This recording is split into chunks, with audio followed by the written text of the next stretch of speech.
Good afternoon, folks. How you doing? This is George on a Monday. I trust you guys had a good weekend, and we begin a new week, an Easter week. Not going to make much difference, but it's an important week.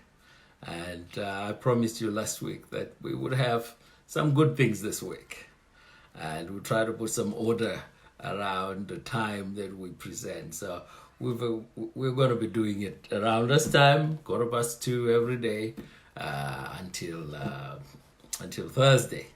And I did promise that I'll talk about something that would encourage you, really.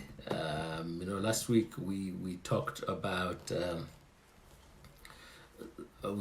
self-image.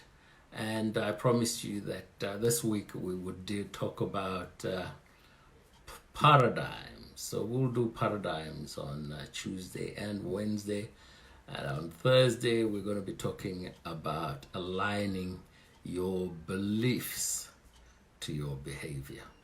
But I thought today I would have kind of like, not a last word, but one of the words around Corona and what I think really is the approach we should be taking. So over the weekend, I spent time, like most of you, listening to podcasts, webinars, etc., and picking up some stuff that I thought maybe, listen, Monday, why don't I share that with my family and pick out those things that will help you. And so it was quite a busy weekend. And some of the podcasts and some of the webinars were offering hope, real hope. But there were some that really were offering doom and gloom and serious negativity.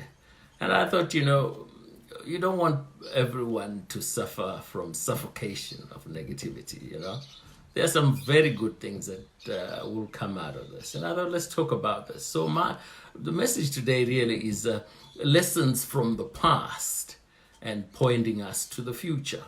What can we learn from the past? And how can this point us to the future, your future? Okay. A common thread running through most of this podcast was we will recover from this. And we will.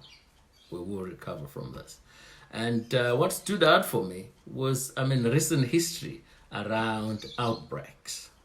And I thought I would share that with you. The 1918, 1919, there was a massive flu pandemic, which affected about 500 million people and killed between 40 to 70 million people.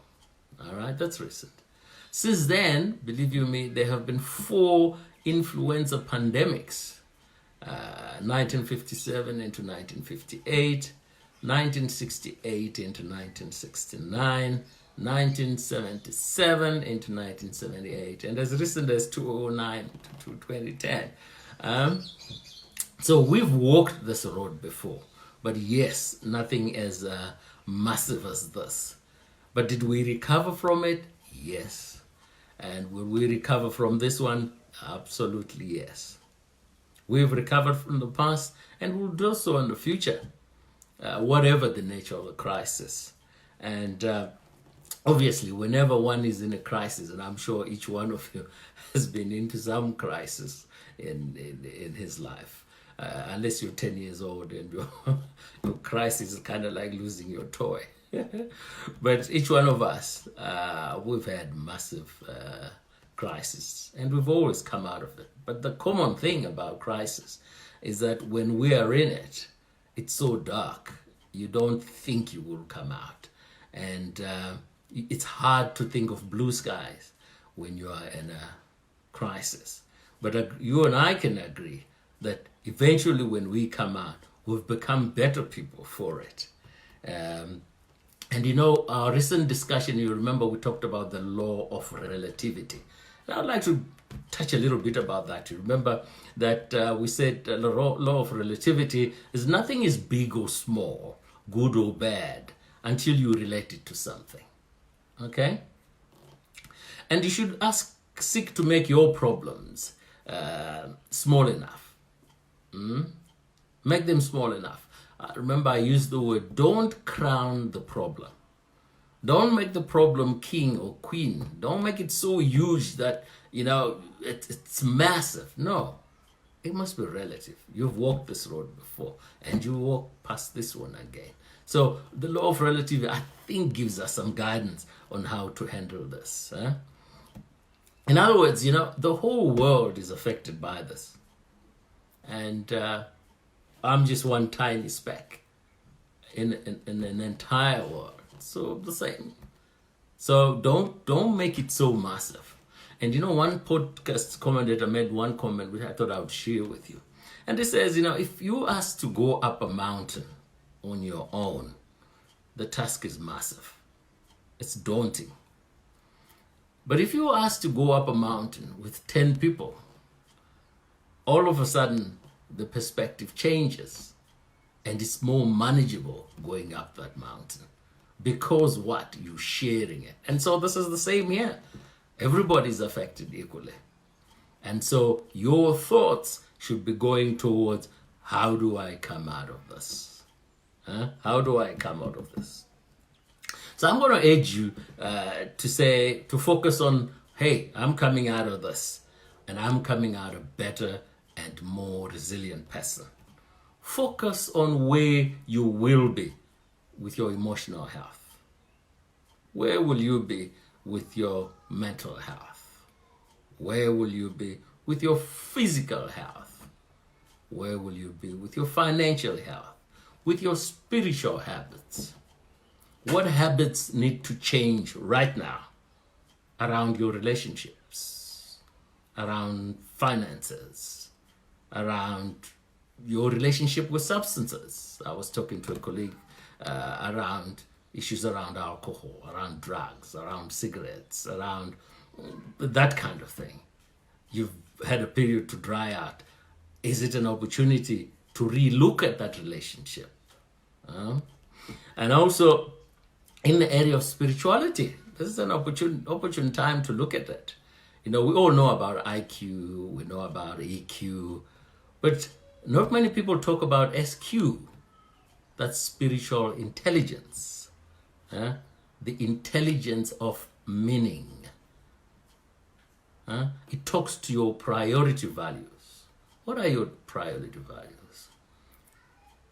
How are you as a human being?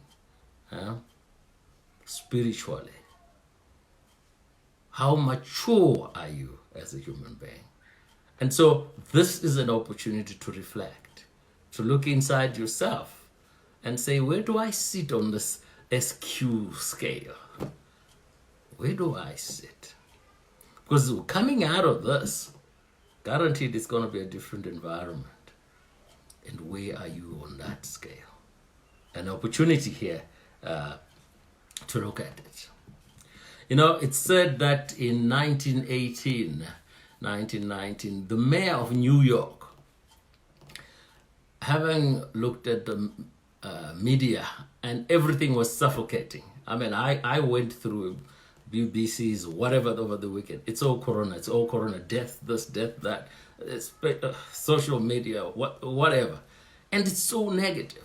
But what he did, he then went to the media and said, listen guys, can you take some time off? Don't write about this. Focus on other things. Let me tell you, there's a million beautiful things happening out there. If the media took that bit of time away, in his case, inside a month, right? Let me tell you, inside a month, there was a massive decrease in the number of cases. Why? Because the focus had shifted. And so, what can we do in this environment? Keep away from that news if you can. Because the negativity breeds negativity. And so in these cases, it's a really, really, I read that case and I thought, wow, maybe I would like to share this with guys. It's a time to look at as an opportunity to reset and reboot. I like that expression, that it was an opportunity to reset and reboot. What do you want to eliminate in your life that's not serving you today? There are a lot of things that weren't serving you. Well, here's an opportunity to reboot, to take control, as it were, of the narrative. You know, I think a week or two ago, I said one of the biggest negatives about this virus is that it has taken away one key element from us, and that is the element of control. You know, as human beings, we like to be in control. And therefore, when control is taken away from you, you're told where to go, what to do, what not to do, etc. You lose that authority over yourself. But you can regain that. You can regain that control. And here's how you can do this. You see, you want to change the narrative. To change the narrative from, it's difficult. I don't know what the outcome will be. Will I be around when this thing ends? When will it end? What about my job? What about? And turn it around to, I know I'm coming out of this. I know it will bring me an opportunity. What is the opportunity? You start looking at that. Not only will I survive, but I will thrive. And tell yourself that you will thrive. Keep telling yourself, I will thrive. I will thrive. I will emerge as more resilient, with better habits, a new person. And imagine an easier way of doing it is imagine yourself 5 years down the road from today. Where will you be in 5 years? What will you be doing in 5 years? What will your kids be doing? I said to a colleague of mine, your kids now are in secondary school. In 5 years, they will be in university. What about their finances? Where university will they be going to? What do you think they should be doing at university? Start thinking about now. Because it takes away the helplessness. And now you're in control because you're determining where you're going to be in the future. So retake that control from this coronavirus and be in control. All right. So right now, there's an advantage of isolation. And therefore, as you make these plans about your future, whereas yesterday, a colleague would tell you, that's nonsense. Don't do that. Today, you're in isolation.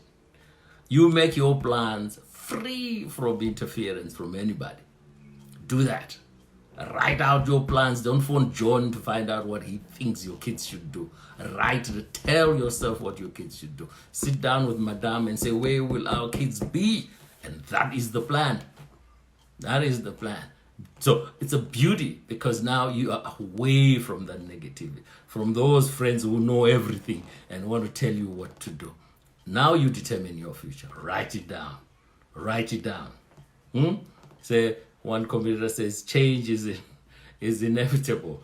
And never let a good crisis go to waste. All right? This is a great one. Don't sit down 5 years from now and some guys is telling you, at that time I put plans in place and all you did was playing computer games and whatever. Don't waste it. Take advantage of this. Okay? And I mentioned some weeks ago about President Richard Nixon talking about the value he got out of his crisis. All right? So, hey, take the advantage of this.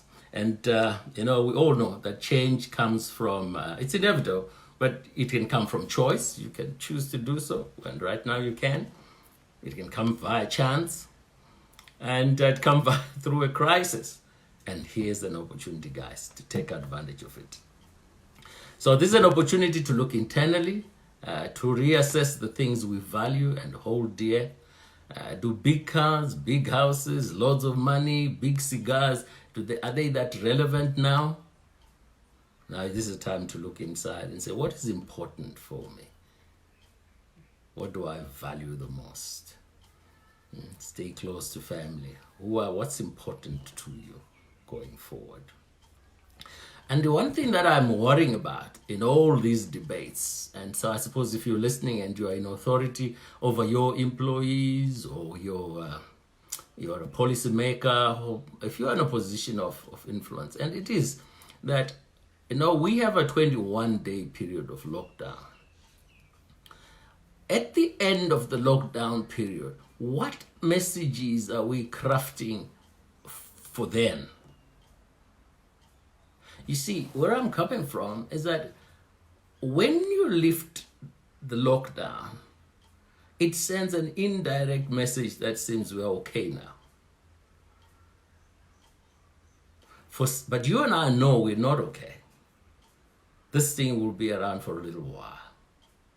What messages, if you're an employer, if you're a team leader, if you lead an organization, what message are you sending to your people about the post-lockdown period?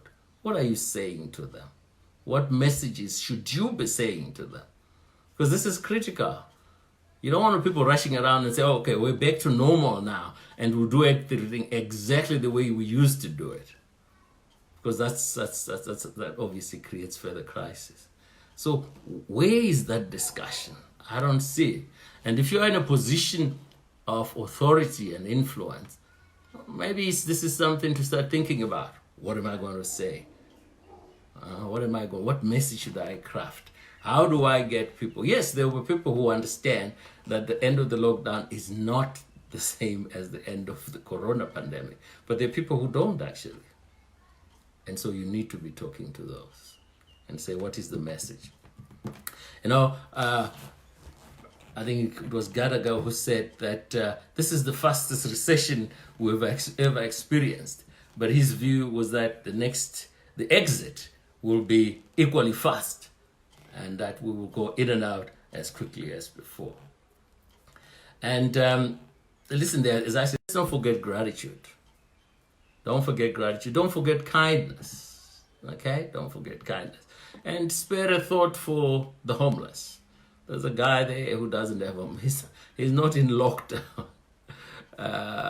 Spare a thought for that. And what are you going to do, either as an organization, as an individual? All right.